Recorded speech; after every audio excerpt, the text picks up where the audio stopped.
Sometimes silence is all what we need.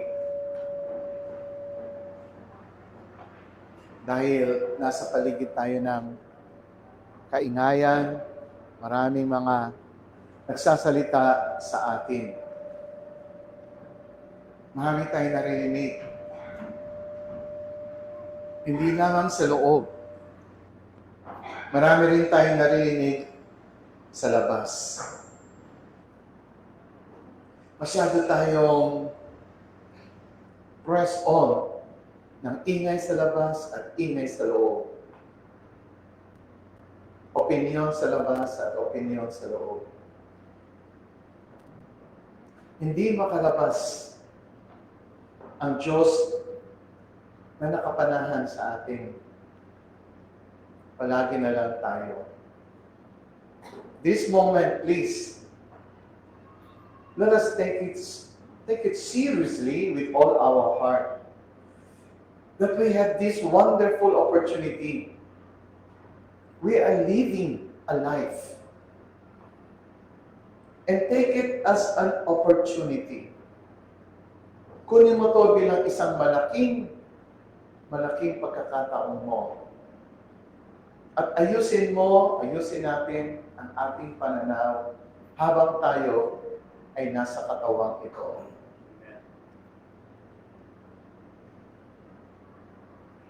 Thank you, Father, that once again, it's Sunday and your church ay nagkasama-sama muli.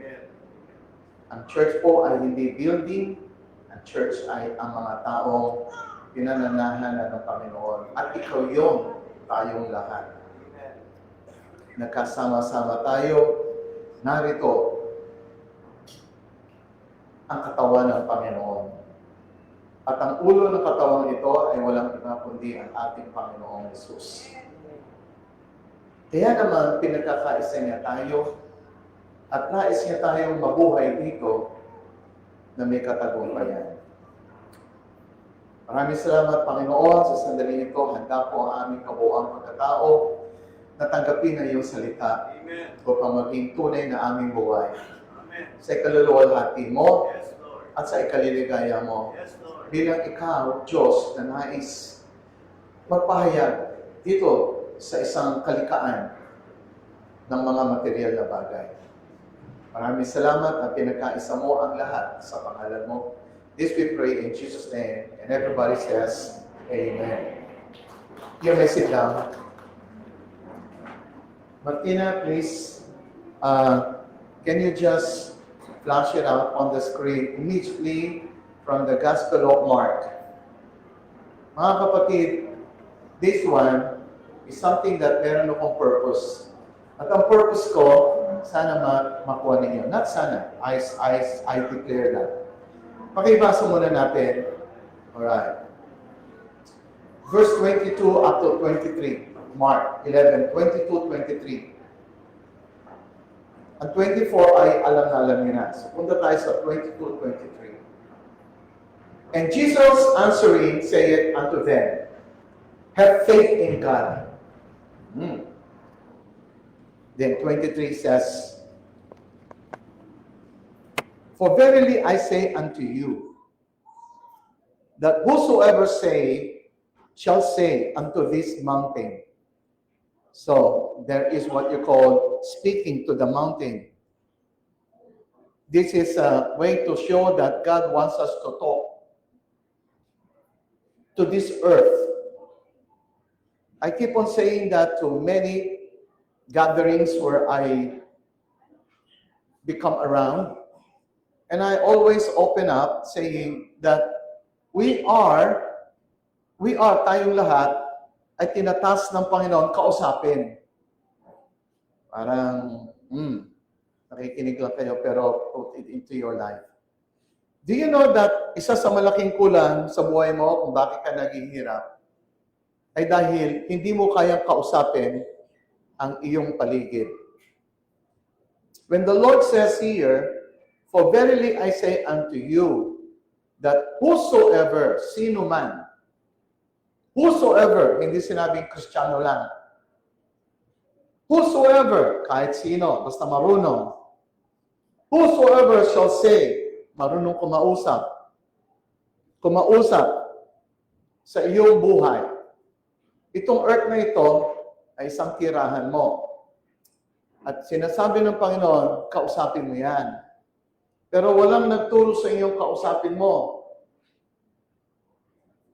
Dito, inulustra ng Panginoon na kinausap niya one time yung puno. Balik tayo para ma-appreciate niyo yung scenario.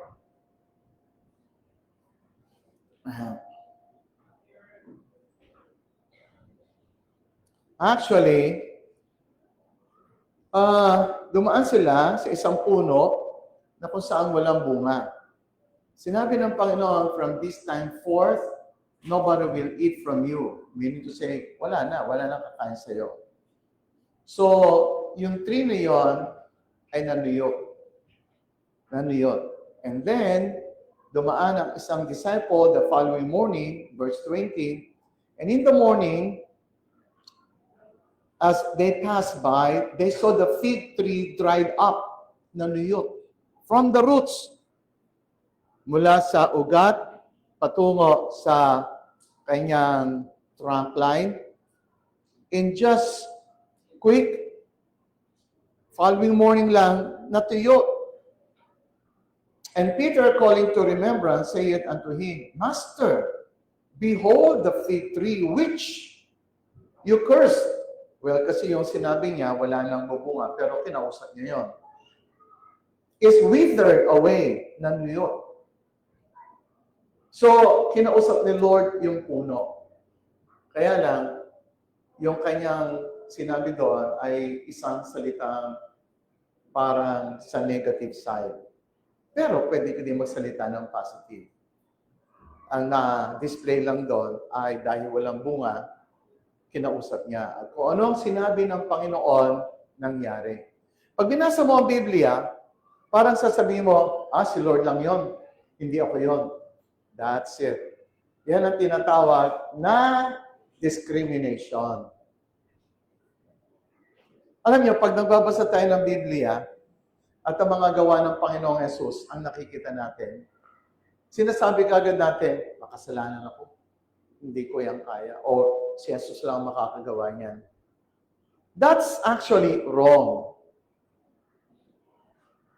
Kaya ikaw, pupunta ka na lang sa Panginoong Yesus at sasabihin mo, Lord, ikaw ang nakakagawa, kaya pwede ba gawin mo to sa akin? Kaya mga panalangin natin ay parang pakiusap sa Diyos na makapangyarihan na gawin ng Diyos ng kanyang kapangyarihan ang mga pinapanalangin mo. Naliliwanagan ba kayo? So, pag ikaw nananalangin, ang iyong perception ay most of the time, ako'y walang magagawa at ang Diyos lang ang may makayang magawa. So, mananalangin ka na ang sense mo, ikaw lang God ang makakagawa. Nakikinig kayo?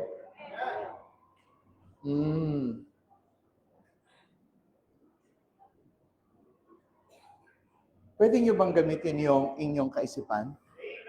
Hello? Ganda-ganda mo yan. Tip lang mo pa. Eksakto. Para hindi lumakas ang boses ko. Actually, kapag ganun lang din ang inyong nasa isip, magtanong kayo, bakit pa pumasok ang Diyos sa iyo? Kung ganun lang din pala, na siya lang din ang gagawa. Pakiintindi lang. Salamat doon sa mga nakaintindi. Hindi niyo ako pinapalakpakan. Ang pinapalakpakan niyo yung pagkakaintindi niyo. At yung mga hindi pumalakpak, sana maglagay kayo ng malaking pagkakaintindi para ang kamay niyo pumalakpak doon sa pagkakaintindi niyo. At kung kayo hindi nakakaintindi, hindi mapalakpak ang kamay niyo kasi wala kayo naintindihan. Ulitin ko. Pag kayo dito sa church, kailangan gising kayo. Sapagkat this church is a teaching church. Hindi to preaching, hindi to himas.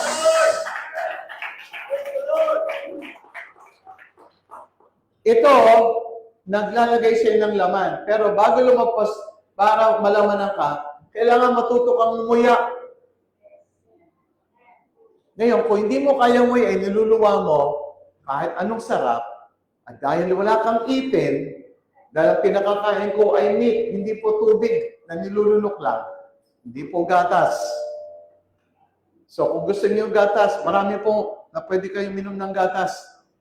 Kumbaga, 5 taon ka na Kristiyano, gatas pa rin. 10, gatas pa rin. 20, 30 taon ka na, gatas pa rin. Choose mo yun. Okay, go. Dito po, meat. Kaya kailangan marunong kayong mag-isip. So ulitin ko, kung ang isip mo, sa tuwing nagbabasa ka ng Biblia, pag may ginawa ang Panginoon, si Lord ang makakagawa nun, ako hindi, bakit ka pa? May tanong ulit ako, ha? Bakit ka pa tumanggap ng Diyos sa loob mo? Yung Diyos mo sa labas, ang pinagagalaw mo lagi. So karamihan sa mga Kristiyano, ang tingin nila, ang Diyos nila nasa labas. Yes. Alam niyo, pagkakaiba ng totoong paniniwala sa Diyos? Sa buong mundo, lahat ng religion, ang Diyos nila nasa labas. Hinduism, punta ka na kahit ano, ang Diyos nila ay nasa labas. Hindi pa kayo natutuwa? Tayo lang ang kakaiba. Bakit? Ang Diyos mo wala sa labas. Nasaan ang Diyos mo? Kung kaya hindi ko narinig, nasaan ang Diyos mo? Di ba ka sinasabi natin, tinanggap mo na ba si Jesus? Pag sinabing tinanggap, tinanggap. At hindi siya tinanggap na isang bagay na para bagang tinanggap na regalo. Tinanggap mo yung buong pagka-Diyos niya. Sino natutuwa nun? Baguhin natin ating kaisipan. Isa kang nilalang na kung saan ang iyong manlilikha ay pumasok sa loob mo. This is mind-blowing!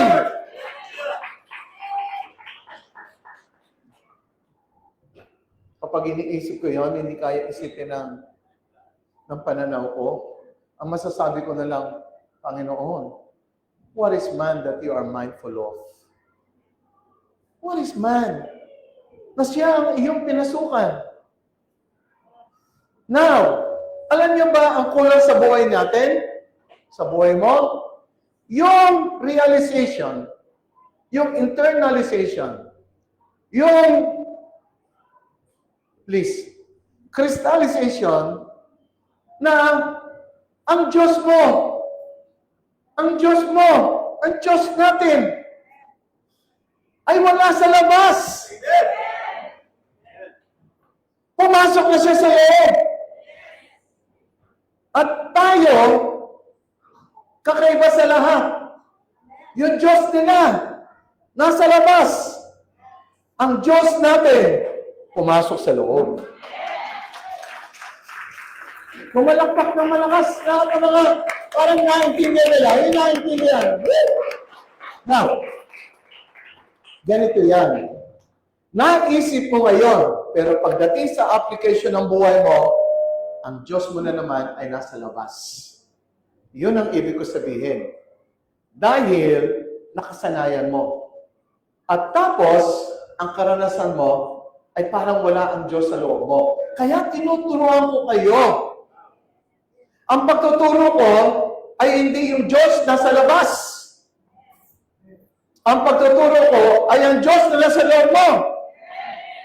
Christ in me. God dwells in you. Tumahan na siya sa iyo. Now, do you know, if you do not know how to operate, kung hindi mo alam paano gamitin ang tinanggap mo, mawawala ng saysay. Halimbawa, binigyan ka ng MacBook na laptop. Sobrang powerful yan. Ang daming pwedeng magawa. Alright? Dahil yung programs niya, loaded. Pero wala kang alam sa isa mang application niya. Naghihintay yung application sa loob, pero wala kang alam. Sino nakakaintindi? Right.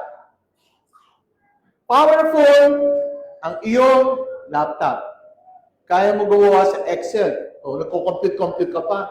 Lagay mo lang lahat yan, isang pindot mo, ayos yun. Kung may Excel ka, meron kang CAD, whatever, wala yan, drawing yan. Lalo ngayon, may AI. But the point is, hindi mo kaya i-operate na ang tawag mo sa sarili mo ay, hindi ako techie. Hindi ka technical. Paano mo ma-appreciate yung hawak mong laptop? Hawak mo, napakagandang cellphone. Pero ang kaya mo lang gamitin ay yung text at saka photo. Pero ang daming application doon. Bili kayo ng mga updated na mga cellphones.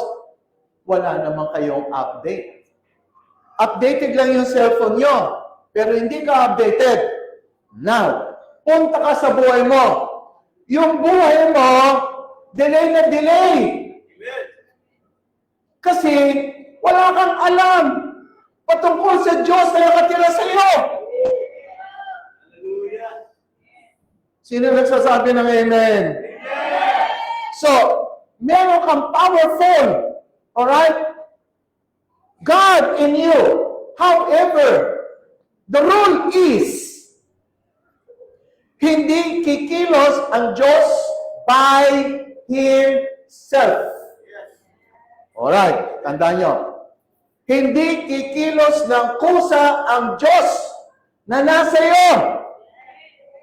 Kung paano hindi kikilos ng kusa ang computer, laptop, yung cellphone mo, maliban na pipindutin mo.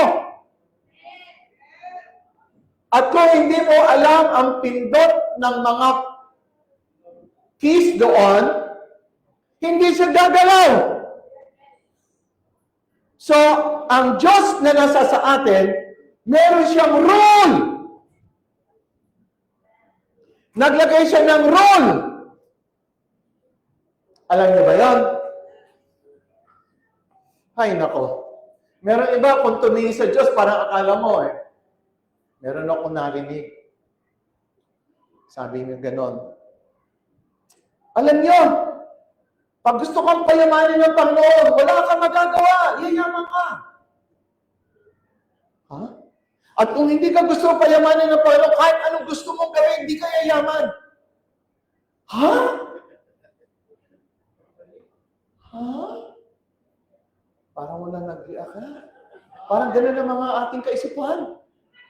Para bang naghihintay na lang tayo kung gusto tayong payamanin ng God. Kaya niya. Kaya niya.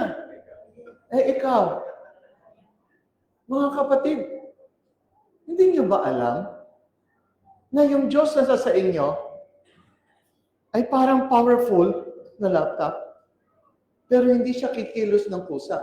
Meron siyang ginawang rule. Ano ang rule? Ang rule na ginawa ng Panginoon between God and man na nire-respect niya ay ito.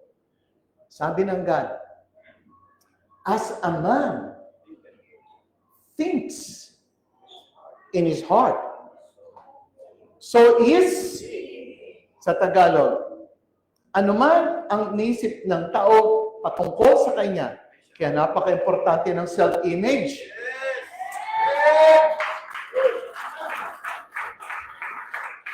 Napaka-importante ng self-identity mo. Ang mga Pilipino pa naman, kawawa. Nanggaling sila sa identity ng Indio. At alam nyo ba, yung word ng Indio na nanggaling sa panahon pa ng pananakop ng Kastila, akala nyo, after 100 years, wala na. Nandiyan pa rin. At karamihan sa atin ay Indio. Ang tingin niya sa Pilipino ay Indio. na ang mga Pilipino ay mga walang halaga. Pagawang Pilipino, pangit yan. Pag Pilipino, wala yung kwenta yan. Pero pag may puwatang mga foreigners, may sasabihin lang, naku po, akala nyo na kung sino na itong foreigner na ito. Kaya ang mga Pilipino, mahilig sa foreigners. Pag foreigners, parang Diyos kung magsalita. Pero pag Pilipino, walang kwenta yan. Mga Indiyo. Mababa tingin nila sa sarili nila, sa kapwa Pilipino nila. Pasok ka sa loob ng Christianity. Pag mga Amerikano, puntahan yan, doon tayo sa mga branded church. American doon. Hindi Pilipino.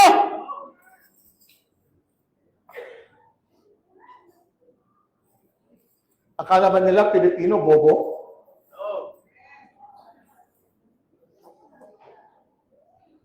Yung mga nakakawala sa Indio, tayo yun. Kasama na hindi na Indio. Na naniniwala na sa kapwa Pilipino. Na naniniwala ka, ikaw, Pilipino, ay magaling. Hindi yabang yun. Hindi yabang yun. Magaling talaga Pilipino sa buong mundo. Pero ang kapwa Pilipino, walang tiwala sa kapwa Pilipino. Kaya, mga Pilipino, pag may mga foreigner ng mga speakers, puntahan. Pag kapwa Pilipino, sino ba yan? Sino ba yan? Bakit? Ako ba masusukat mo kung sino ako ngayon? Dahil Pilipino ako, kaya mo ako sukatin? Well, ganun ang Pilipino. Kala niya, pareho ko lang yan. Tiyak mo, pareho mo lang ako? Di ba? Ganun lang yun. Kasi skin natin, brown yan eh. O kaya black pa. What I'm saying is this, mahalaga yung self-identity. At Pilipino, sinasabi ko sa iyo, hindi ka tinatawag na isang taong walang halaga. You are worth. You are very much worth. Now, you see, as a man thinketh in his heart, so is he. Kaya, mayroong tinatawag na ano man ang gustong gawin ng Diyos, maliban na lang kung hindi sumasang-ayon ang sarili mong pananaw sa sarili mo, hindi mangyayari sa iyo. Hello? Hallelujah! Alam niyo ba kung bakit tayo mahirap? Kasi sa pananaw mo, mahirap ka eh. Yes. Kasi sa identity mo, hindi ako pwedeng yumaman. Kasi ganito lang ako. Eh di ikaw na nag-decide. Now, palagay mo payayamanin ka ng Panginoon? Palagay mo payayamanin ka ng Panginoon? Yes. Hindi pwede kumilos ang Diyos na wala sa isip mo. Ay, sumigaw ng amen na nakakaintindi.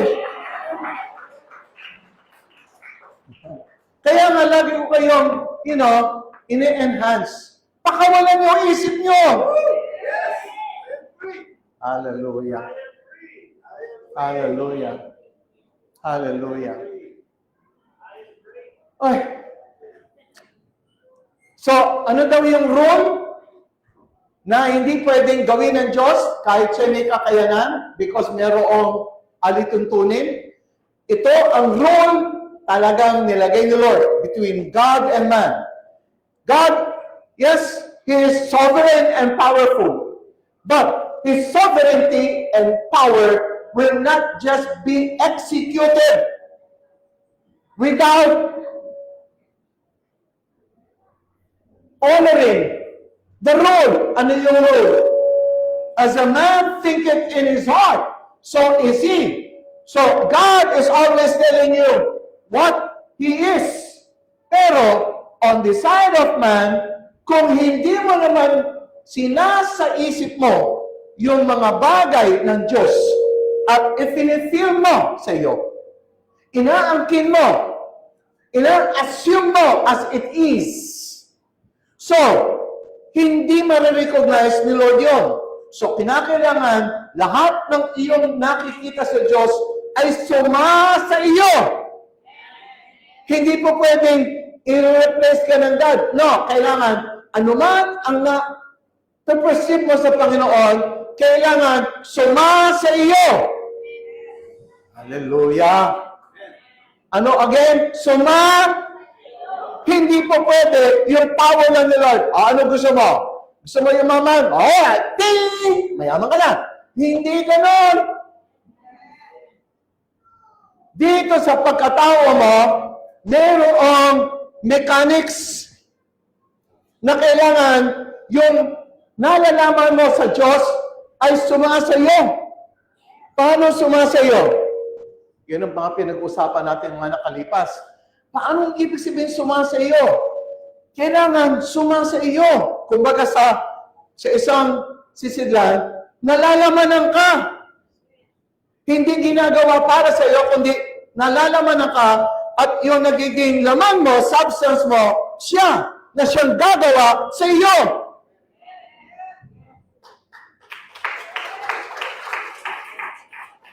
Alright. Now, balik tayo sa, alam niyo ba, na ang Panginoon, impliedly, pag sinabi implied, nakikita mong ginagawa ng Diyos. E di, gawin mo rin. Si Lord Jesus, sabi niya, kausapin mo ang mountain na ito. Kaya sabi niya, for verily I say unto you, that whosoever shall say sa mountain, shall say to this mountain,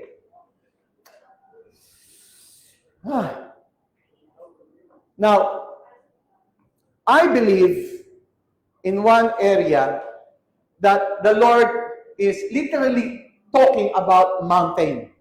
Na kung may faith ka, yung mountain mismo, dahil sa sobrang faith mo, kahit ang mountain na yan na fixated. Wow.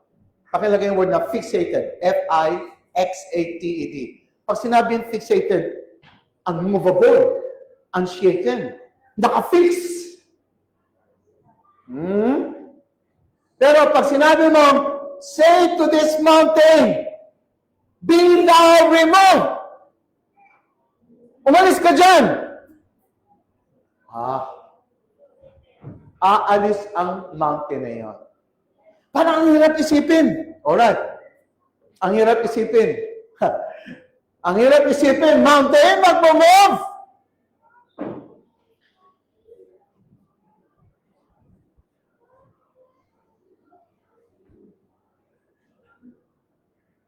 Let me talk to you about mountain. This is not poetic. This is not something like metaphor. This is something reality. Mountain. There is mountain on the outside. But actually, there is mountain on the inside. Amen. Listen up. Yung mountain na nasa labas, fix na fix.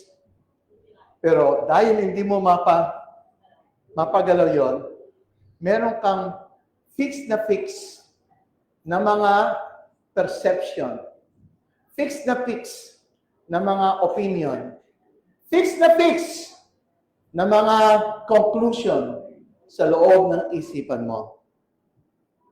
Na ang tawag doon, mountain. Yung mountain na yon, nakikinig ba kayo? Yun ang mga diniktan nyo sa sarili nyo noon pa hanggang ngayon. Na ang mga mountain, sasabihin mo, ako hindi na ako magbabago kasi ganito na ako. Mountain, nakafix na sa man mo. Inalaban namin ko mga tao, lalo na yung mga taong mga unang matatanda. Aba, nasasabihin nila ako na, tulad ng nanay ko,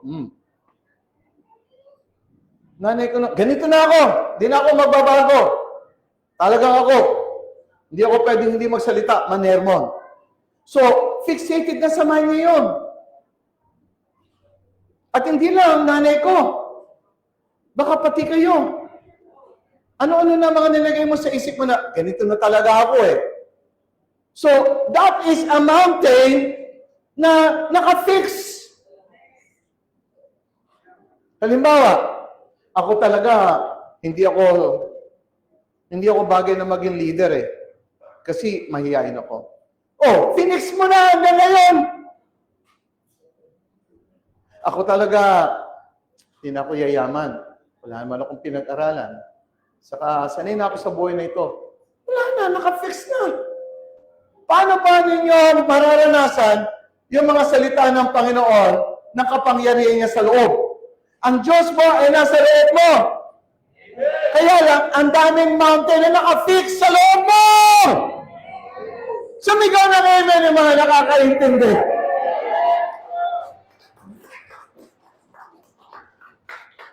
Kaya mo, baguhin ang buhay mo. Alam niyo ba ang exciting sa buhay na ito? Alam niyo ba ang exciting? Ang exciting sa buhay na ito, you can have any kind of life. But of course, pumili ka lang na maganda. Yes. And you have the power, listen up, may kapangyarihan ka marating ang bawat buhay na gusto mo. Parang hindi ako pinakinggan. May kapangyarihan kang marating ang bawat buhay na gusto mo. Kung ikaw ay mahirap, pwede kang umasenso. Kung ikaw ay mataba, pwede kang maging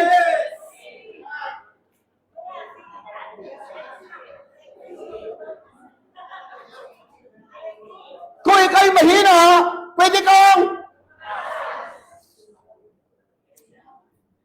there is nothing impossible for the change. Change is always possible.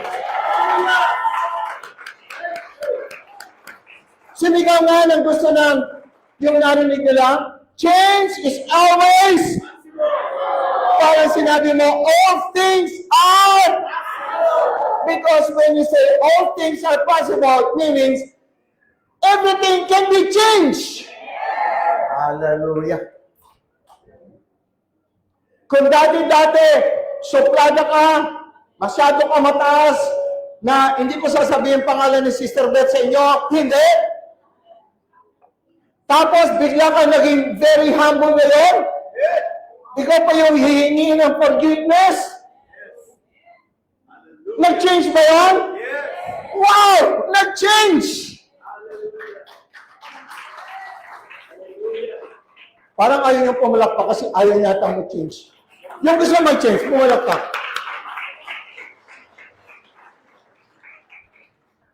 Hindi niya pa gusto makita yung bagong version mo? Hindi ka ba naboboard na sa old version ng buhay mo? Sumigaw dyan yung board na ako! Hindi pa kayo board. Parang nag-enjoy na kayo sa inyong mga kinasasadlakan. Let me tell you one thing. Yung mountain na yan, kaya niya mag-move.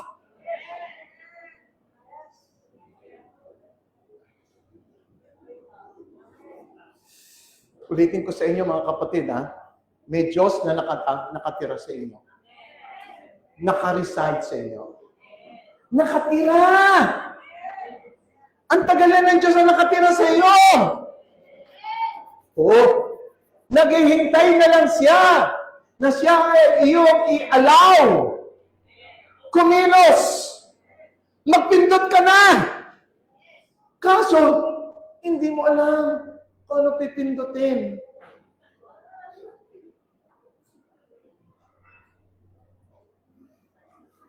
Punta tayo sa simple mechanics. Punta ka na lang sa calculator. Ang calculator, kahit na marami ang iyong equation. 10 times 3 plus 25 plus 3,000, blah, blah, blah. Lagyan mo lang yung plus, plus, minus, divide. Isang pindot mo lang ng equals. Ano lalabas? Yung answer. Are you with me?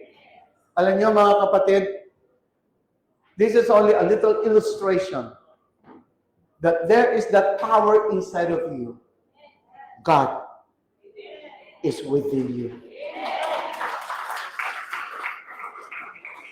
Shout it out. Everybody say, God is with me, in me. Within me. do you know what? I'd like you to be awake. God is in us. Now, why is this happening in my life today? Yes, this thing that is happening to you in your life because you have not really allowed God. So that's why my teaching is more. Listen up. My teaching is more. What? My teaching is more. What? To know that God is in you and how this God can really be manifested. Dapat ang message ngayon sa panahon natin, 21st century, is how God can be manifested. Amen. Kung puro alam mo, ang God kaya niya. Alam mo, ang God kaya niya. Alam mo, ang God ganito. Alam mo, ang God ganito. Ang God, alam mo, nag-aaral pa kayo sa doktrina. Mga kapatid, ang God mo nandito na sa loob mo. Hanggang ngayon, wala nagagawa. Bakit? Kasi, you're still a child. You don't know how to operate. You're still a child. Now, in this church, tinuturuan kayo makita the precious thing in life. That is Christ in you, the hope of glory. So now, let's go back to the same scripture. Here you are. Say to this mountain, speak to this mountain, speak to this mountain, say to this mountain. Now, pag kinausap mo yung mountain, physical, para yung boomerang. You are speaking to this mountain, but you need also to speak inside of you. Kaya, yung message ko last week is important. Why is it important? Your self-talk, your talk inside, conversation between you and yourself. Between you and yourself. There is always an ongoing conversation taking place in your life. Do you know what? 24 hours minus the time of your sleep, during the daylight of your life, while you're still awake, during the wake hours, you are talking to yourself every minute of your life. There is no moment where you are not talking inside. Do you realize it? Na-realize niyo ba na mayroong laging pag-uusap sa loob? Ang question is, nakikita mo ba yung conversation niyo sa loob? Pag hindi mo nakita yung conversation sa loob, ang nakikita mo lang yung labas, meaning, you are a loser, not a winner. Why?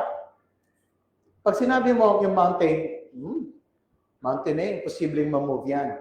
Sa loob mo, ang sinabi mo sa loob mo, kumbaga, fixated na yan. Wala namang makamove yan. Andiyan na yan eh. Ganon din. Bago ka magsalita sa mountain, meron ka nang munang opinion. Meron ka nang munang tinatawag na established. Everybody listen up. Check your mind. May establish ka ng mga mountains doon.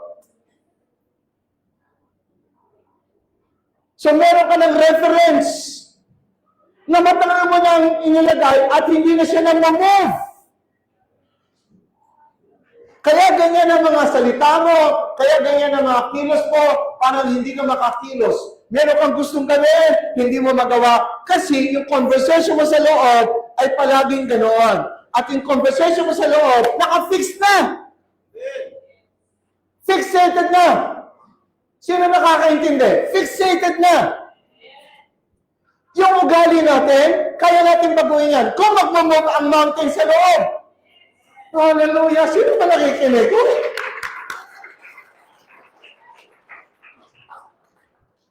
Yung mga mountain na kinakailangan mong tanggalin, mountain ng opinionated. Ma-opinion ka.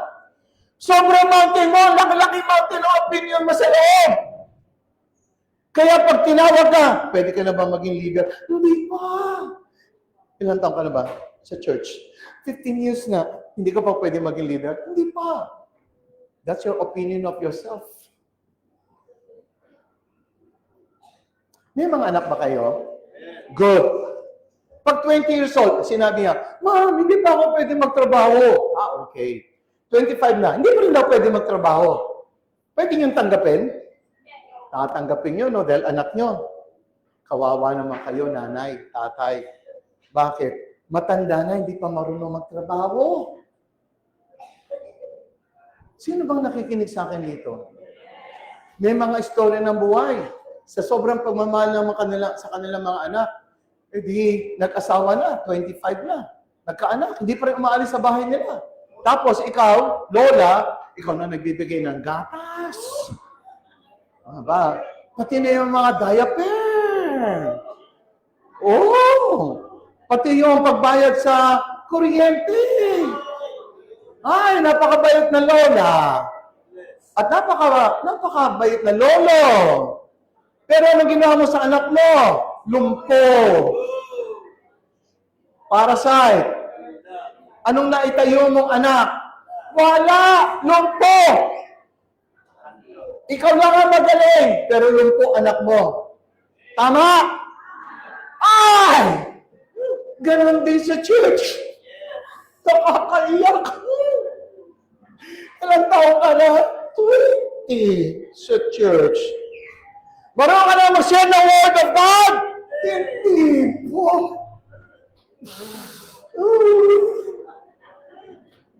Nakapag-lead ka na ba ng kaluluwa sa Panginoon?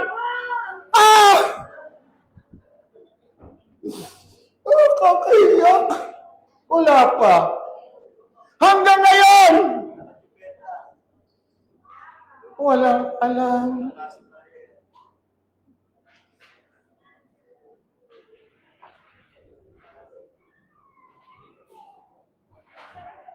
Tahimik muna tayo. Tahimik muna tayo. Are you listening? Yung iba, nakakapilan ng hiya. Pero, konti lang yon. Totoo lang mga walang hiya na yan. I mean, yung wala silang hiya. Wala na silang hiya sa Panginoon. Mga walang hiya. Ano yun? Parang pangit pakinggan. Alam niyo naman, separate word yun. Kumbaga sa English nga, maganda pakinggan eh. Shameless. Less. Yung shame, hiya, tapos wala. So, mga walang, pag diniretso mo, pangit ang pakinggan, no? Mga walang hiya. Pero ang ibig sabihin nun, walang hiya. Bakit kaya sa Panginoon, marami mga walang? Ayan ha. Hindi diretso yung word ko kagad para hindi mo ang pangit pakinggan. Walang hiya.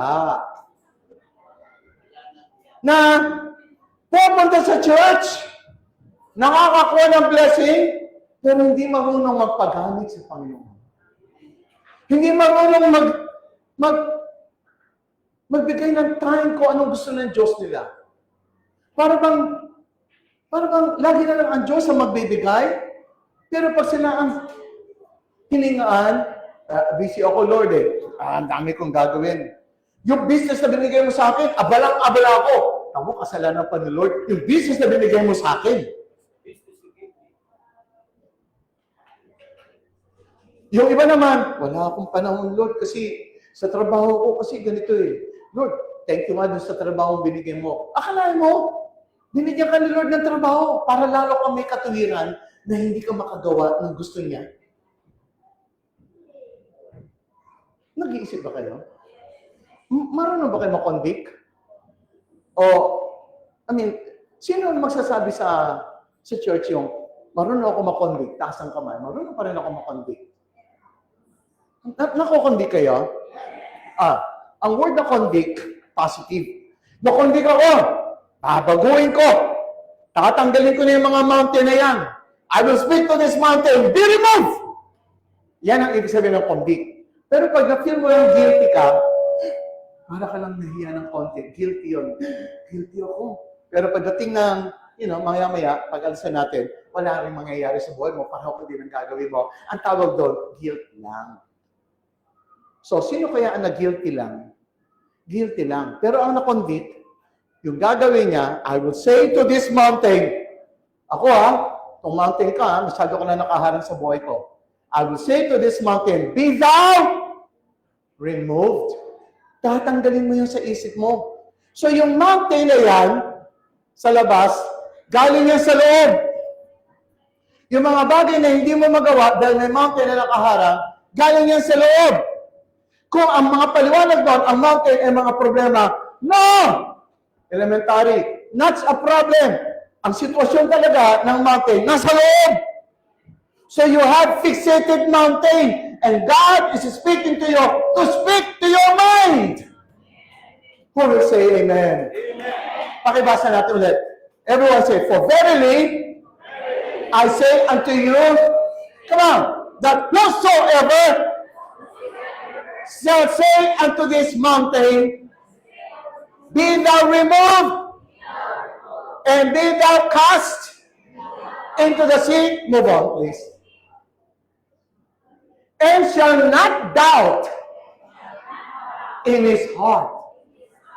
Now you see, may power ka to speak. Listen up.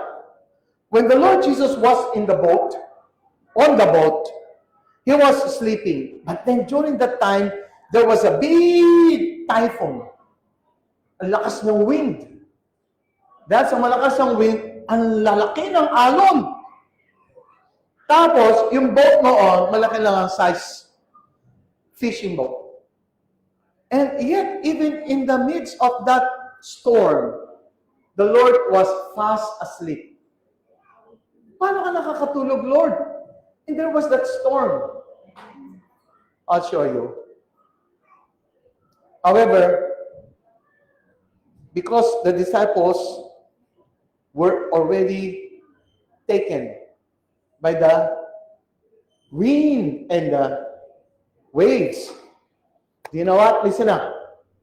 Sa buhay ng tao, pag nakikita mo yung mga physical aspects ng buhay mo, matatakot ka. Dito yung tinutok ko about, there is what you call physical realm and there is what you call spiritual realm. Lahat na nasa spiritual realm, sila yung magagaling. Lahat ng mga nakukuha sa physical realm, makikita mo yung wind, makikita mo yung waves. So, wala sila nagawa kundi gisingin yung Panginoon. Sabi nila, Master, Master, Master. Tapos tumayo nga ang Panginoon. Listen up. Oh, ye of little faith, sabi ng Panginoon. And then, what God, our Lord Jesus did, kinausap niya lang. Alam niyo po ba, sinisitan niya lang ang hangin at sinabi niya lang sa dagat, be still. Let me tell you, kinakausap ni Lord ang iyong tinitirhang mundo. Kinakausap niya. Kinausap niya ang puno, kinausap niya ang hangin, kinausap niya ang wave. Kinakausap silang lahat. Kinakausap silang lahat. Teka, pakinggan niyo kung maigi. Are you listening? Kayong mga babae, madalas yung kausapin, asawa niyo. Hello? Noong panahon ng una, pag ang nanay ko, walang entregang sa pamamasada, kwento ng kapatid ko si Sammy, pag entrada niya, kulang, ay naku, magagalit ang nanay ko. At ang tatay ko, alam na, pag wala sila entrada, matutulog na lang sa jeep. Sa terminal. At may mga panahon, sabi pa ni Sunny, pag ang tatay ay maliit na entrada, binabato ng nanay ko. Tapos, tatawagin, sasabihin, Sunny, baba na tayo. Tutulog na lang sa terminal.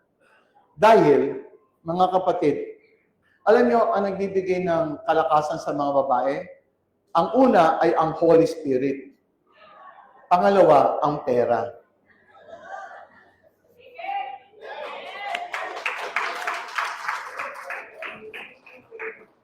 hindi naman sa binababa ang mga babae, dahil sila ang mga, tinatawag na finance, secretary of finance.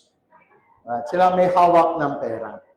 Pag kulang ang budget, madaling kumulo ang kanilang mga ulo. Paano ko ito babudgetin? Yan. Are you listening?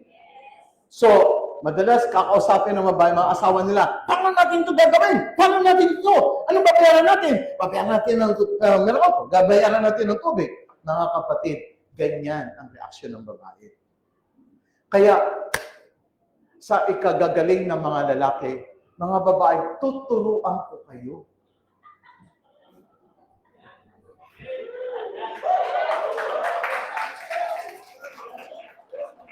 Na maliban na kausapin niyo mga asawa niyo, kausapin niyo yung pera mismo!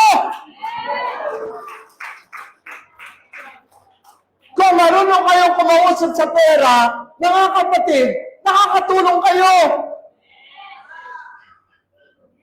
Ang tatay ko, lagi nilang kawawang parang basang sisi.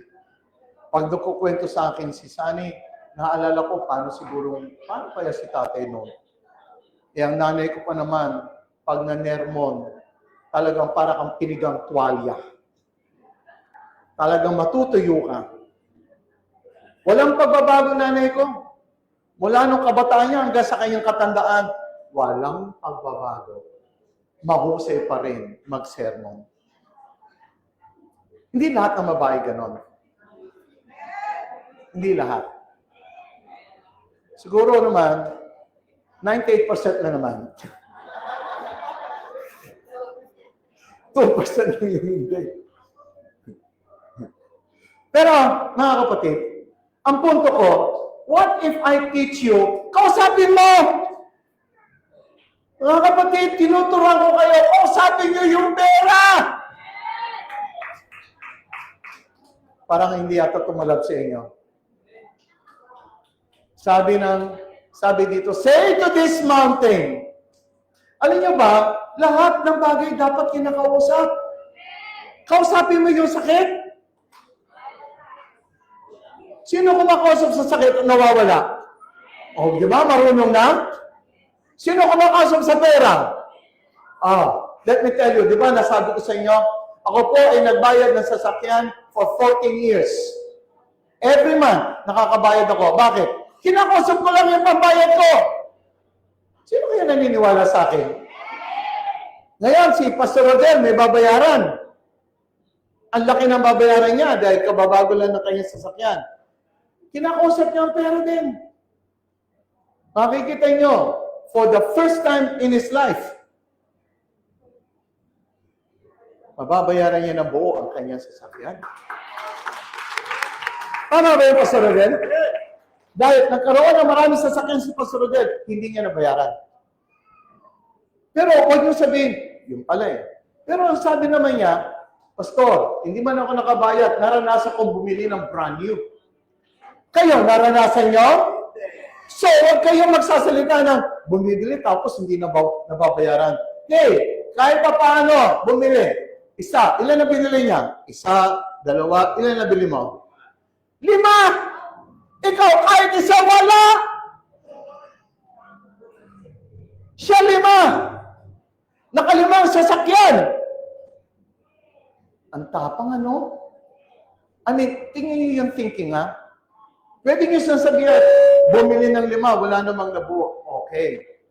Sige, factual. Tanong ko, ikaw ba may nabili? Wala. Siya 5. Sa ika-6, mabubuo niya. O sino panalo? Sino panalo? Ikaw, hindi mo mabubuo yung mountain mo sa loob. Hanggang ngayon, hindi ko kaya yan. Hindi ko kaya yan. Ay, mahirap yan. Tama, hindi mo kaya. Pati yung isip mo, hindi mo kayang i-move. Isip mo na yan, hindi mo kayang i-move. Teka, pakinggan niyo ako maigi. Ulitin natin yung sa kabila. Pakiyo sa kabila. Sabi sa una, yan. For verily I say unto you that whosoever shall say unto this mountain. Ano yung mountain na yan? Hindi lang yung mountain sa labas, yung mga fixated. Fixated kasi yung mountain. Meron kang fixated na mga idea mo, conclusion mo, concept mo, perception mo, perspective mo, mga opinion mo, mga fixated na, mga kapatid, yung mga fixated na yan, hugutin nyo na lang. Yan ang nagbibigay sa inyo ng balakid. Bakit hindi kayo makapagbago? Yung bagong version ng buhay mo. Sino dito yung mga dating kuripot? Kuripot!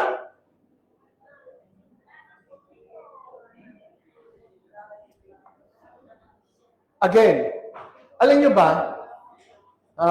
Purihin ng paano. Sino nakikinig? Si Pastor Rodel ang sinasabihan ko, no? Pero actually, it's also my experience. Sino dito nakaranas na pag may babayaran, yari, Meralco, tubig. Magkano Meralco? 4,000. Tapos titigyan mo yung pera mo, naku, nabawasan ng 4,000. Tapos mababayad ng tubig, tapos kakain, nababawasan. Di ba, bilang tayo ng bilang ng pera. Are you with me? Tapos, hintay mo yung sweldo mo, dumagdag ulit. Tapos babudgetin mo. Tapos pag meron naman unexpected expenses, tapos pag sinabi ng Panginoon, bigay mo to. Naku, parang hindi mo kaya ibigay kasi budgeted lahat. Hello! So yung mga payment bills mo, nababayaran mo, pero once the Lord tells you something, nag-udyok na sa sayo, ibigay mo to. Parang doon ka napipigilan, hindi mo na. Kaya medyo sa Panginoon, mas nahuhuli. Okay. And then may mga expenses na naman. Hanggang finally, naku, hihilahin mo na naman ulit na magkaroon ka ng pera. Pag may pera ka, feel mo good. Pag medyo minipis ang pera mo, feel mo, sana ulit mag-replenish. Let me tell you, sino naman nakaranas dito na may pera ka? Bunot ka lang ng bunot. Pag kinakailangan, sige, bayad. Pag sinabi ng Panginoon, magbigay ka, bigay ka lang. Hindi mo na tinitignan kung magkano natitira. Basta alam mo, hindi ka mauubusan. Sino nakakaranas no? Sino nakakaranas no? Let me tell you, pag naranasan mo na yon, nasa iba ka ng level. Nasa iba ka ng dimension. Nasa iba ka ng antas. Pero kung bilang ka ng pera mo, let me tell you, it means to say, nasa physical realm ka. Na parang kinokontrol mo. Hindi mo makokontrol ang pera mo!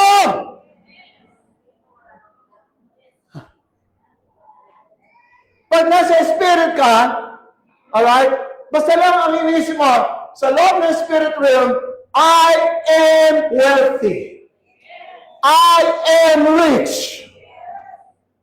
I am rich. Alam mo, hallelujah. I just want to feel that you really are into me. Na nakukuha niyo ako. The more you are in the physical, the more you are in your mountain. Masyadong limited. So, akala mo makokontrol mo. Ngayon, Pastor Rodel, sinabi din niya, Pastor ako, pag ako may babayaran, hindi ko na iniisip. Basta alam ko, lagi ako meron. Alam niyo po, meron akong pera, nakikita ng mga anak ko, pag kami kakain, bubunot lang ako. Whether yan nadadagdagan o nababawasan, alam ko, hindi ito mauubos. Sino nakakaintindi? Bakit? Kinakausap ko ang pera. Kaya nga tinuturuan ko kayo, kausapin nyo ang pera. Huwag kayong parang mangamba sa pera. Kausapin nyo kaya nakalagay, speak unto this mountain. Palitan mo yung mountain. Sa loob ng isip mo kasi, wala akong pera, wala akong pera. Ang hirap kumita ng pera, hirap kumita ng pera. Are you listening? Okay, sa isip mo, hindi ko kaya magsalita, hindi ako leader. Ay, hindi ko kaya mag-share ng gospel. Ay, hindi ko kaya magpatotoo. Ay, hindi ko kaya ng ganito. Kung hindi mo kaya, mountain na yun! Meron akong kukwento sa inyo. Please. Gusto ko maintindihan niyo ako, ha? Alright. Pagdating niyo rito sa loob ng building, meron na po bang lamig? May aircon na po ba? Good, may aircon. Sa labas ba may init? Sa loob na malamig? Bakit ganon? Alright. Pag nasa labas kayo, nafe-feel niyo ba yung init? Pag nasa loob kayo, nafe-feel niyo yung lamig? Alright. Okay. Listen, ha? Pag nasa labas ka, kukuha ka ng tinatawag na thermometer. Ano yung thermometer? Ilagay mo yung thermometer Kung ano ang init, sasabihin niya lang. I-dictate ng thermometer. Ano ginagamit natin ngayon? Celsius. Are you with me? Alright. Ano Celsius ngayon? Siguro mga 30 degrees Celsius. Dati noon, ano ginagamit? Yung siden, nung matanda pa tayo, nung bata pa ako noon. Ano daw ang temperature na gamit natin noon? Ano? Centigrade. Today is sunny. The temperature is 20 centigrade. Ngayon, Celsius. Now, pagdating sa loob, bakit hindi mainit? Bakit malamig? Bakit malamig sa loob? Mainit sa labas. No. Kasi, bagay nyo ba? Kung sa labas ay thermometer, ang ginagamit sa loob dito ay thermostat. Everybody say thermostat. Now, ano ibig sabihin ng thermostat? Ang thermostat, ibang ginagawa. Ilalagay mo, nakalagay doon, no? Si-set mo. May mga digital na thermostat. Halimbawa, lalagay mo sa 20. 20 ang lamig niya. Pwede mong gawin sa 18. Ibig sabihin, gagawin niya ang room temperature mo 20 Celsius. Okay? 20 degrees Celsius. Ano ibig sabihin nun? Yung thermostat, may kapangyarihan, ilagay niya ang temperature sa labas. Mula sa loob, ilalagay niya ang temperature mula sa labas. Yan ang kapangyarihan ng thermos. Everywhere, everybody say, thermos. Ang thermometer, kung ano lang ang temperature sa labas, ina-absorb niya lang. Sumusunod lang siya sa temperature. Kung mainit, di mainit siya. Kung malamig, di malamig siya. Now, pumunta tayo ngayon sa pamumuhay mo, sa buhay mo. Ikaw ba ay thermometer o thermostat? Wow! Wow! Pinapalakpakan ko yan. Look, kung thermometer ka, dahil pinanganak kang mahirap, wala ka nang nagawa, mahirap ka pa rin hanggang sa matanda ka na, ibig sabihin, nabuhay kang thermometer.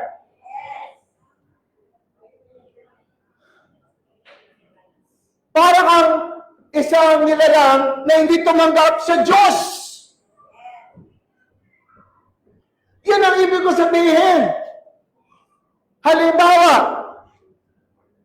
alright, sa labas mo, silang lahat nagkakagulo, ikaw din, nagpapanik. So, kung ano yung labas, sunod ka lang. So, ano ang nagpapasunod sa iyo? Yung nasa labas. Ano ang tawag sa iyo? Thermometer. Ano ang tawag sa iyo? Slave. Ano ang tawag sa iyo? Isa ka lang hinahatak.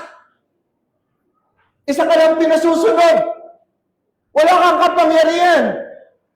I spoke yesterday with other pastors. We had a meeting. I told them, what if you make your members in the church people who can make things happen? What if you can make all of them? Ganon din ngayon. What? Listen up. What kung mag-decide ka? What kung mag-decide kayong lahat? Hindi ako makikinig lang kay Pastor Rene. Hindi ako yung para nakaupo lang dyan kay Pastor Rene.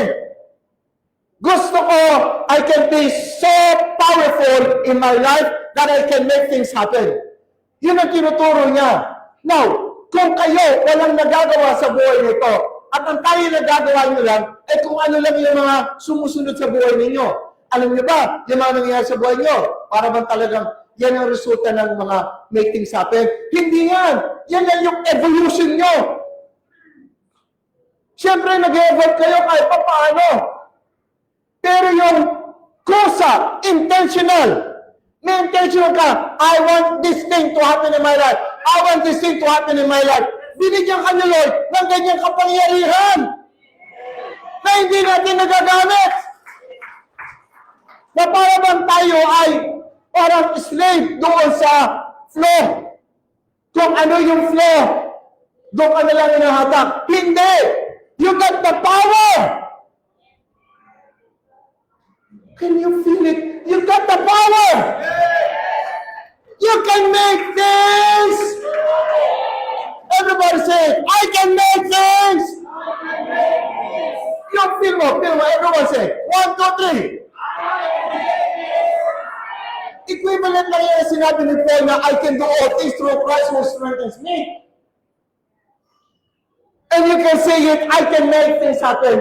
Hindi yung ikaw lang. You can say that because God is in you. From the perspective that God is in you, then you can shout out, I can make things happen. Why? Because God is in me.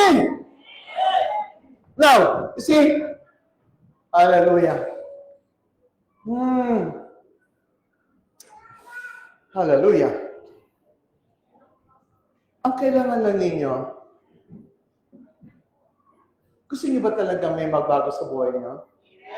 Taas ang kamay na gusto mo yung magbago sa buhay. Okay, put down your hands. Pag may nagbabago sa buhay niyo, alam niyo kung sino unang maligaya? Ang Diyos. Alam niyo ba, pag wala nangyayari sa buhay niyo, ang unang talaga na di-grieve ay ang Panginoon. Alam niyo ba na bawat buhay ninyo sa ibaba ng mundo? Hallelujah. I have something to say. Please listen up. Okay. Do you really believe that God is in you? Do you really believe that God lives in you? Do you really believe that God and you are one in the Spirit? Do you really say it?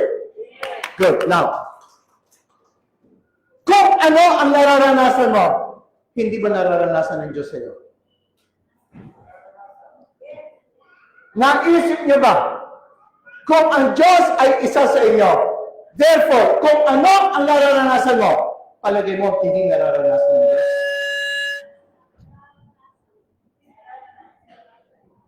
Palagay niyo ba, ang Diyos ay Diyos separate? Tapos, ikaw nakakaranas lang, siya hindi. Pero siya pumasok sa iyo.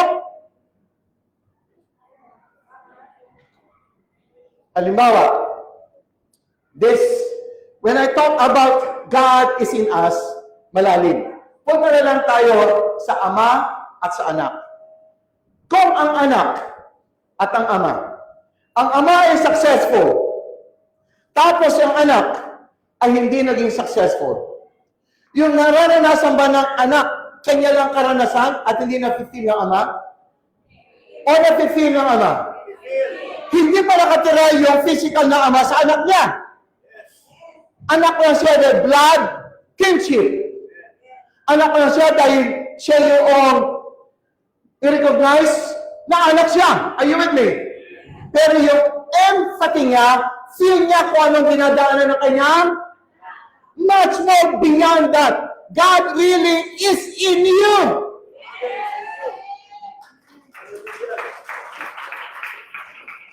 Question.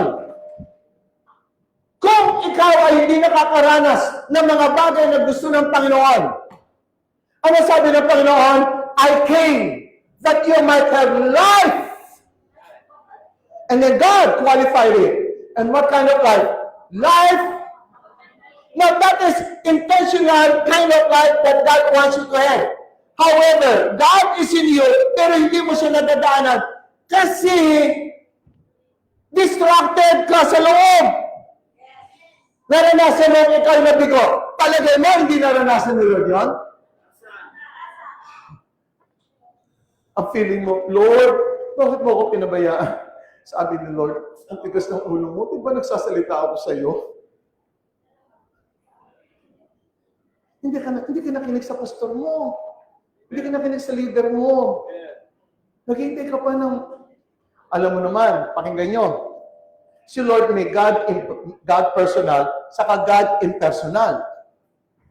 Naintindihan niyo po ba yan? Sa impersonal side ni Lord, there is no respecter of person. Kumbaga, may principle ng Diyos. May pagkatao tayo.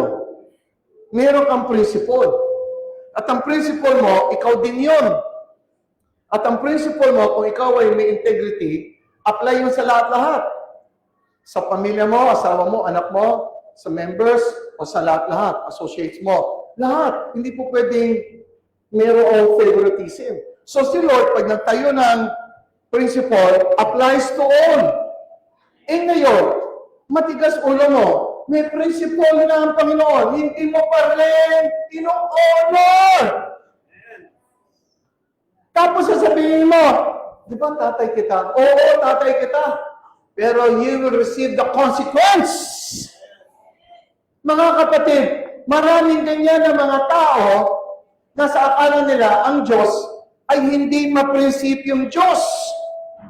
So we have to be honoring kung ano yung principle ni God, which is what we call God's impersonal side. Kung tunay kang anak, i-honor mo yung principle ng tatay mo. Everybody respond. Amen? Somebody say amen. Pag sinabi ng tatay mo, anak, ito ang principle ko, I pray and I hope susundin mo to. Dahil pag hindi mo to sinunod, kahit anak kita, bilang righteous na ama mo, ako, ganun ako. Alright?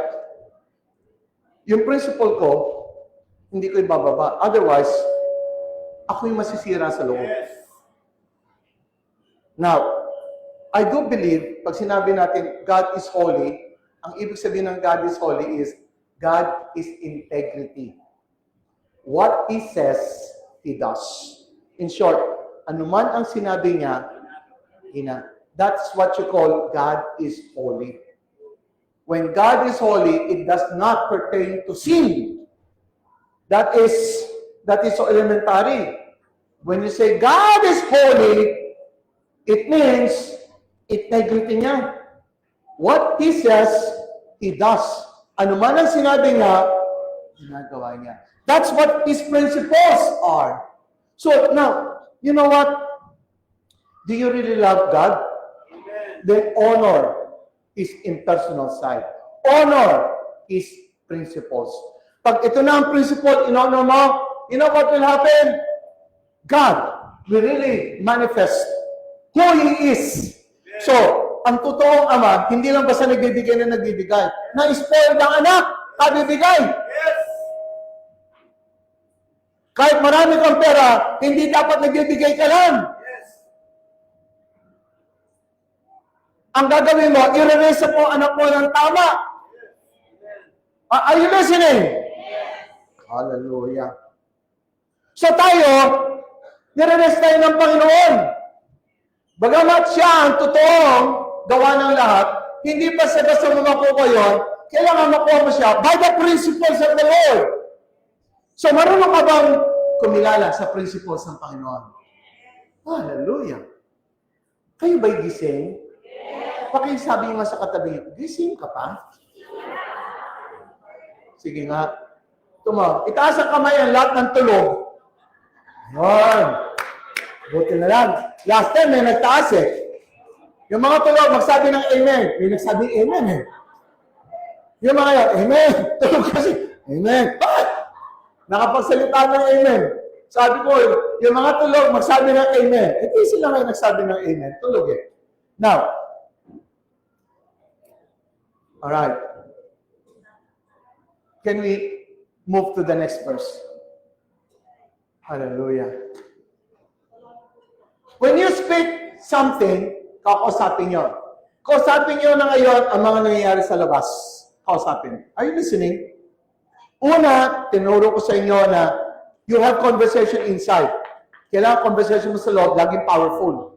Pag mga nagsasalita sa loob na hindi ko kaya, tanggalin mo kagad yung conversation na yan. Pag kinakabahan ka, tanggalin mo yung conversation na yan. Papalitan mo.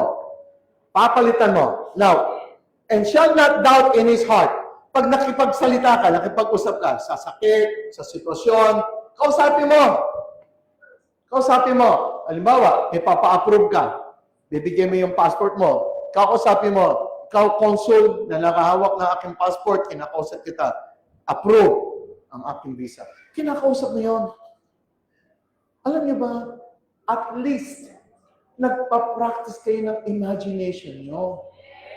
Ang hindi gumagamit ng imagination, siya yung totoong tamad. Babalik na naman tayo sa basic natin. Review lang. Ang mga tao na marunong magwalis, maglinis ng bahay, pero hindi nakakapag-imagine, sila yung mga tamad. Ang pagiging tamad, wala sa physical. Ang totoong pagiging masipag ay nasa paggamit ng imagination. Imagination na tama. Kung imagination mo ay puro katatakutan, lalo kang mali. Ang imagination mo, pag nakipag-usap ka sa mountain, gumagamit ka ng imagination. Pag nakipag-usap ka sa pera, gumagamit ka ng imagination.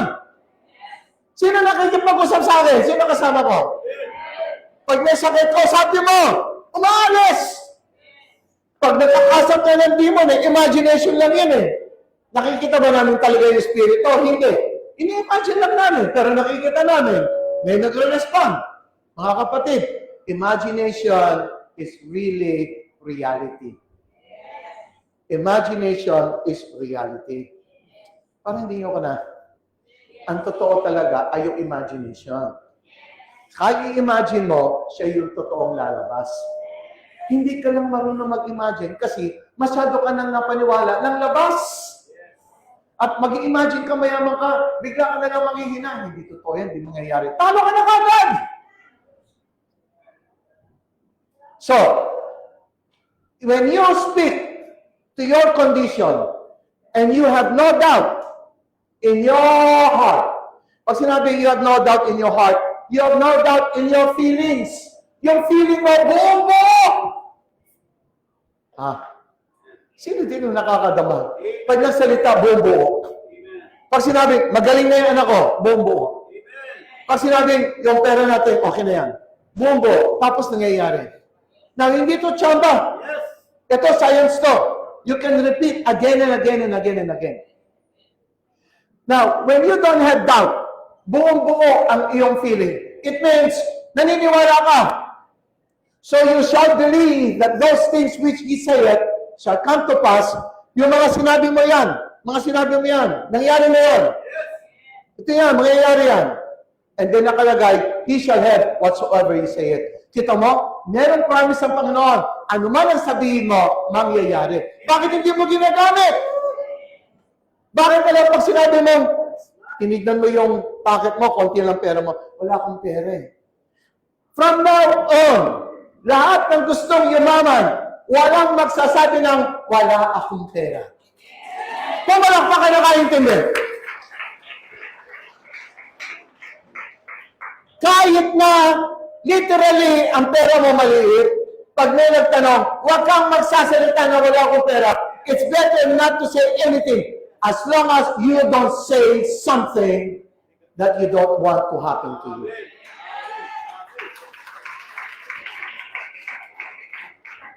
Each word na lumalabas sa bibig mo is power that will happen to you.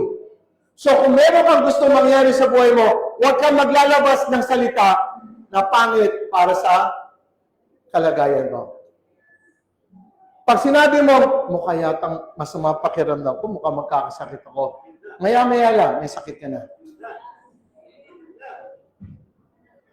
Masakit ang ulo ko, one day. Tapos ang dami nang tumatakbo sa isip ko. Then I recall, I spoke to that. Walang pwedeng pumasok na sakit sa akin. I am healthy. Tatalbo ka ngayon din. And then I walked. May sakit-sakit ulo ko. Ang ginawa ko, lumakad ako sa pavilion. Tulad ng ginagawa ko. And then, nagkasalubong pa kami ni Sunny on the way back. Mga 5.5 kilometers. Bago pa ako dumating sa pavilion, wala nang sakit ang ulo. Magaling kagad. Hindi ako minom ng gamot. Minom lang ako ng tubig. Kinausap ko lang. Tapos, mga kapatid, sino naniniwala? Sino kayang baguhin ang kanyang isip? Tayo, taas ang kamay. Sino nagsasabing, babaguhin ko na yung version ko? Alam niyo, kailangan, ganito, mga kapatid. Ikaw ngayon, ay hindi ka na the same person next week. Kapag same person ka next week, matanda ka na, old ka na. Kailangan, every week, nagbabago ka. Sino nakikinig? Alright, ganito ang gawin mo sa buhay mo. Hindi ka pwedeng the same again. Kaya kung meron kang kaibigan at nagsalita sa iyo, well, papaalis na siya, ikaw. Alright, friend, I hope you will never change. Mga kapatid, na alam niyo na, dito sa church, alam na natin. Hindi mo alam, binaba ka ng sumpa. Hindi ka na magbabago, ha? Kaya ganito, mga kapatid, kung kayo mag-friends at sinabi niyo, we will not change. No, no, no. We will progress in our friendship. Ano, we will not change? Aba, kung sa friendship, yung isa tumatayo, ikaw hindi na kayo friends. Kaya lang kayo friends, kasi pareho kayong lumalago. Kaya kung gusto mong manatili sa inyong peers na magagaling, dapat sabay kayong nagpo-progress. Pag ikaw ay naging luma, tandaan nyo, anumang lumang bagay, damit, hindi na sinusuot, luma na. Kahit hindi sira. Sapatos, luma na. Hindi na sinusuot. Kasi luma na. Kaya sa Panginoon, everything is new. New walang naluluma sa Panginoon. Eh kayo, naluluma? Pag ang isip nyo ay hindi na babago, luma. So, now, I'm going to say, Mark 11:24, now this is the conclusion. Ito yung alam na natin. Kaya sinabi ng Panginoon, therefore, conclusive na. Therefore, I say unto you, what things soever, kanina, whosoever, sino man. Ngayon naman, whatsoever, ano man, anong klase man ang hingi mo. Kanina, whosoever, sino man iyan. Ngayon, whatsoever, sana nakikita nyo. Pag sinabi, anong gusto mong kunin? Whatsoever, walang limitasyon. Kaya sa 11:24, what things soever you desire, when you pray, when you go into the spiritual realm, when you say pray, you enter into the spiritual realm, and what you say? You must there, in the spiritual realm, kailangan marunong kang maniwala. Nakikita mo yun. Sa physical, hindi mo siya nakikita, opposite pa nga. Pero pag nasa spiritual realm ka, nakikita mo, yun ang paniwalaan mo, yun ang feel mo. Sino nakakaintindi?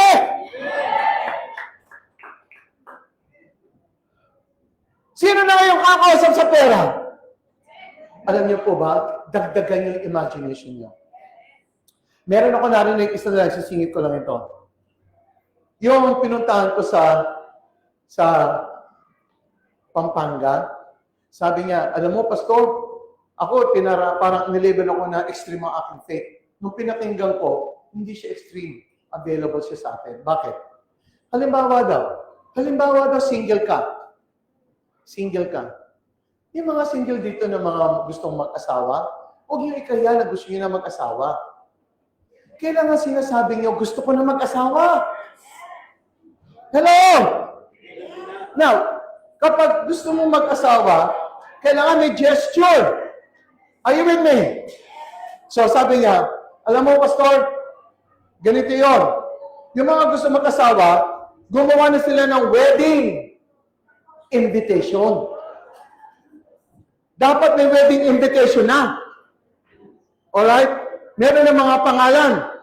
Meron ng place, venue, tapos meron ng at least may wedding something na gano'n na ahead of time, pinapaniwalaan mo, meron na. I mean, sa kanya, it's more on method or strategy. Let me tell you one good thing. Listen. Ang strategy is acceptable kung first and foremost, yung being mo, full na. Sana naintindihan niyo ako, no? Kung gumawa ka ng strategy, pero yung being mo, hindi mo pa feel, strategy lang, the strategy is nothing. Pero kung meron ka ng feeling, feel mo na talaga, yes, na-receive ko na whatever I pray, believe, and you shall have it, na-feel mo na. The next thing, gagawa ka na ng mga idea. So, pwede ka na gumawa ng parang wedding. So now, I am approving, or I am telling you, the methods, the strategies are okay only after your state of being is already filled up, full. So, gumawa daw siya ng pinapagawa niya yung mga parang wedding invitation. Kadalasan, sa mga gumawa, do you know what? They get wed or they get married. Sa mga may gusto, halimbawa, gusto niyo ng pera, listen up, maglagay ka ng envelope, tapos maglagay ka ng amount. So tuwing nakikita mo yun, pero nafe-feel mo, makikita mo, anong kailangan mo? Tulad ni Pastor, kailangan ng pambayad, magkano? Didagdagan pa niya. Every month, meron siyang pambayad nito, may extra pa. Do you know what? Yan ang tinatawag na speaking to your mountain, speaking to your wind, speaking to your waves, speaking to the earth. Because the earth is only waiting for you to command it. And when you command the earth, merong consciousness on earth. Merong, intelligence on earth. The earth and its creation may intelligence. At sinabi ng Panginoon, take dominion over the earth. Now, ano hinihintay natin? Kung tayo ng puro passive, naghihintay lang kung nangyayari sa atin. Alam niyo what will happen to us? Para lang kayo talagang walang nangyayari sa buhay. Kaya gumising tayo mga kapatid. Ang gising, magsabi ng Amen. Amen. Ang may magagawa sa buhay, magsabi ng Amen. Amen. Ang gustong, pakilusin ng Diyos sa loob niya. Sino gusto magpakilos ng Diyos sa loob niya? I mean, allow the Lord to manifest in your life. Everyone shout it out. Manifest! Manifest! One more time. Manifest! Manifest! One last time. Manifesting God! Nandito ka sa ibaba ng lupa para i-manifest mo ang God sa iyo. Hindi mo para lagi ka nagmamakaawa. This time, let God be manifested. Let God be expressed. Let God be released. Let God be seen. And let God live joyfully in your life.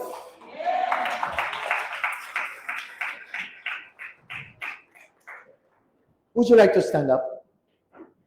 Let me ask you to stand up. Hallelujah. Oh, thank you, Lord. Would you like to make music, Brother Edwin?